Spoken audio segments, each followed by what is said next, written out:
Good morning, Dan and Amy. And so we got Paul Ryan on the show, House Speaker Paul Ryan on the show, 7:45, so you want to stay tuned for that.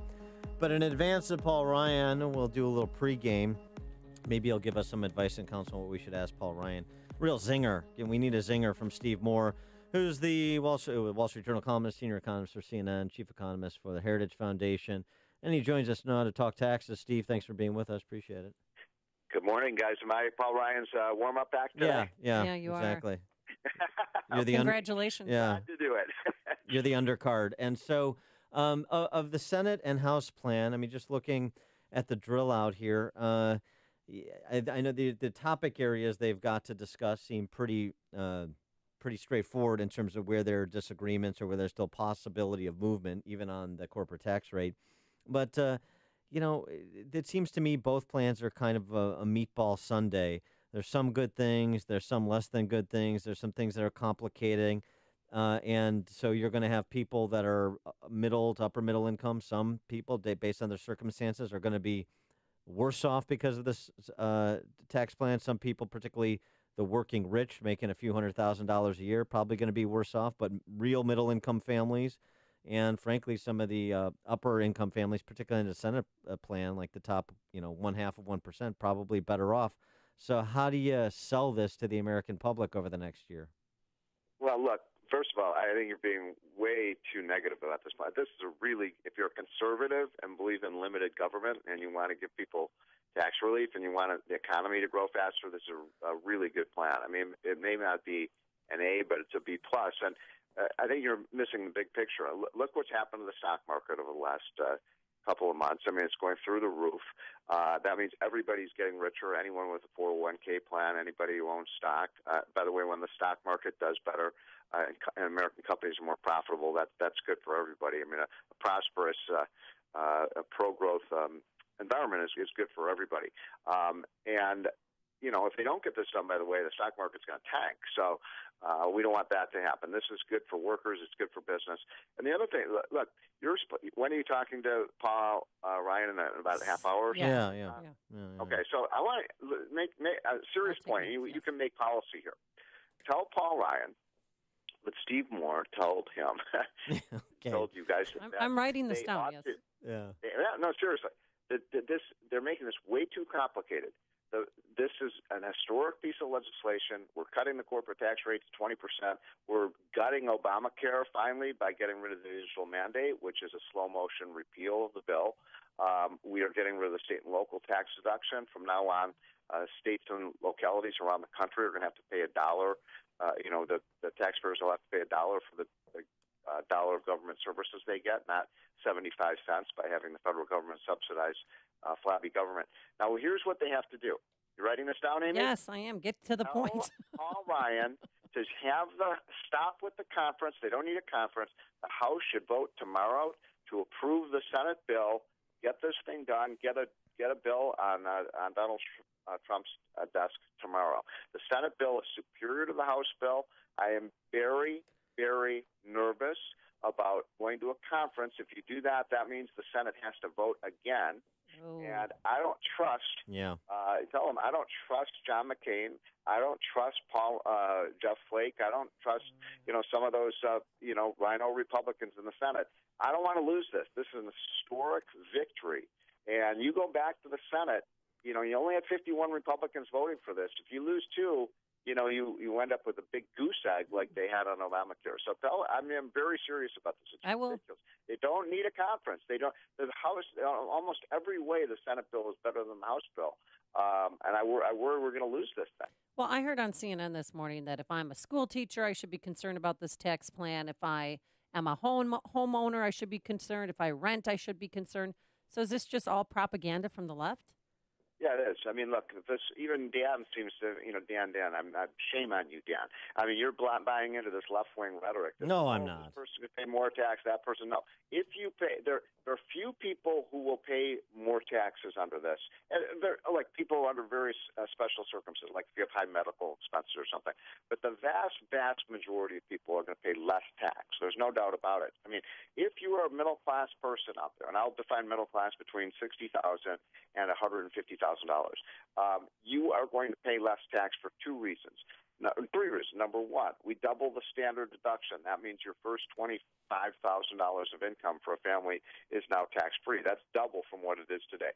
Number two, if you have kids, let's say you're a family with 3 kids, you get an extra $600 tax credit per child. That's $1,800 more right off of your taxes from the get-go. Number three, we cut the tax rates, so you're paying a lower tax rate on your income. So people are going to – this is propaganda. Now, it is true in, 2000 – I don't even remember the year, 2024 or something like that.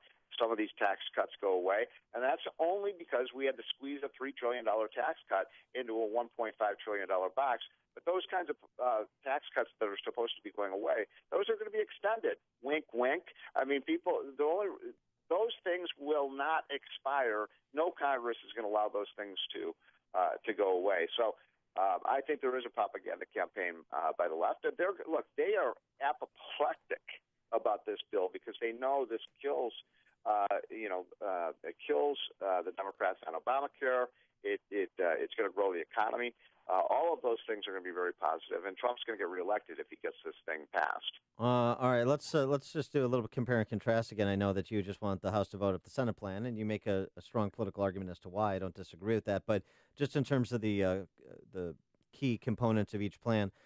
On the positive side, the House repeals both the individual and corporate alternative minimum tax. The Senate retains both. It just raises the threshold. Now, the Senate repeals the individual Obamacare mandate. The House does not. And also the Senate. That's huge, by the way. That's a gigantic difference between it is. bills. It is. And another big difference is the number of brackets. The Senate has more. The House has fewer. But the House also has that bubble rate that the Senate doesn't have at the top. And so, on balance, I suppose you'd say the 7 brackets at the Senate bill, starting at 10%, going up to 38.5, are better. I don't think the number of brackets really matters that much, frankly. I mean, would I rather have 3 brackets than 7? Yes. But you're just going to go to a table, folks, and you're going to pick the number. It's going to tell you what your rate is, and you just multiply your tax by that rate.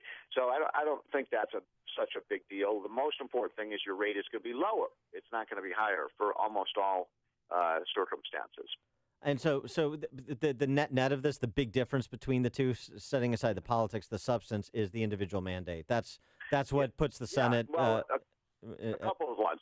Well, there's another one. You're right. The individual mandate is – this is really big, folks. If you want to get rid of Obamacare, what's going to happen if you get rid of the individual mandate is you're going to see no longer penalize people for not buying an Obamacare policy.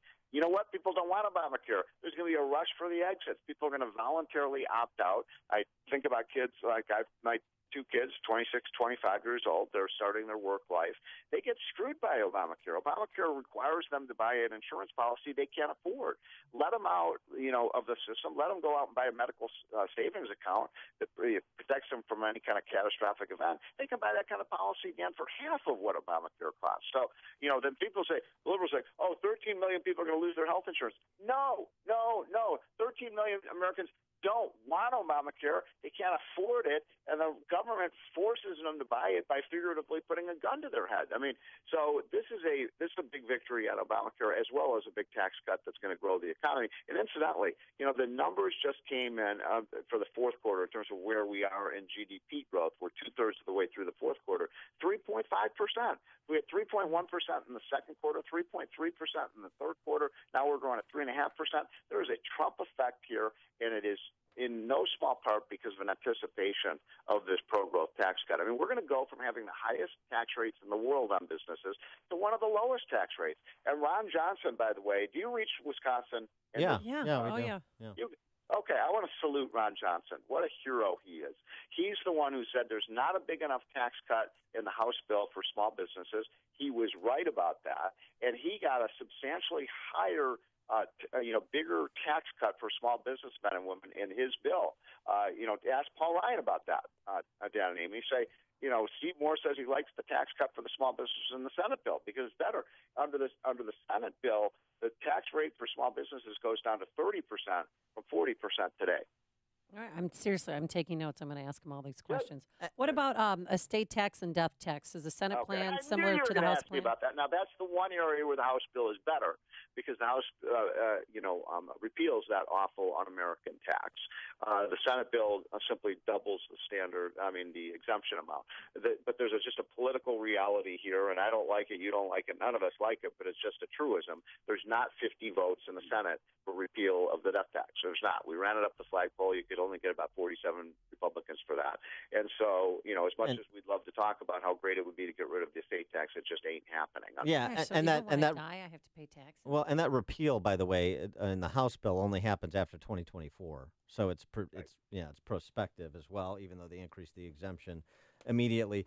So you're on one of the arguments that's being made, particularly from the real estate professionals lobbies. This is going to have a very negative impact on home values, particularly in states like Illinois. Respond to that. It's ridiculous. I mean, every time we've done tax reform, if you look at what happened in the 1980s, we did, Reagan cut the highest rate from 70 to 50% and then 50 to 28%. Dan, what happened to the value of real estate and housing in the 1980s?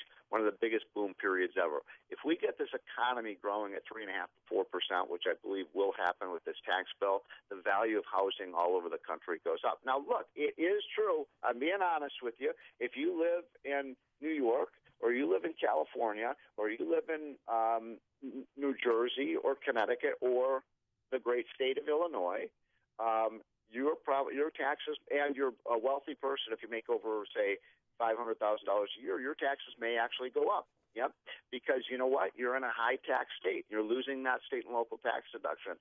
But no longer are people in Utah and Idaho and New Hampshire going to have to pay higher federal taxes to pay for flabby services in Chicago. I mean, it's just not fair for people. If you want to load up on government services and high taxes in Illinois, be my guest, but don't require people in the rest of the country to pay for it. Yeah, and actually, Ed Pinto over at American Enterprise Institute, who's sort of an expert in this space, makes the point in the Wall Street Journal that the House plan, basically the Senate plan as well, by raising the standard deduction, capping new loans qualifying for the mortgage interest deduction at $500,000, and eliminating the deduction on loans for second homes, and the deduction for cashing out home equity will actually spur home ownership. Yeah. And the way you spur it is by stop subsidizing it, spur real home ownership that's stable, but to stop subsidizing it. I'm totally with you on that. And the economic effects of this are going to be very positive. When we started this whole process, the main goal was to make our business tax system competitive in the world so that businesses would want to locate here, not in Ireland, not in Canada, not in China, Mexico. We want them here in Chicago. We want them in Maine. We want them in California. We want them in Michigan. And businesses are coming back. I guarantee you, nobody in Germany, France, Italy, Spain, Ireland, Canada wants the United States to cut its tax rates because we're gonna start sucking capital and businesses from the rest of the world. They're coming here. It's good for growth. All right. Good Christmas present. All right. Merry Christmas to us. He is Heritage Foundation Chief Economist. I wrote all this down. I wrote it down. Moore. I have it. Okay, I got good. your back, bro. Well, I'm going to be listening. What is he on? 7:45. You listen anyway, don't you? 20 minutes. All right. All I'll right. be Thanks, listening. Steve. And I he got joined us. I got you. And he joined us on our turnkey.pro answer line.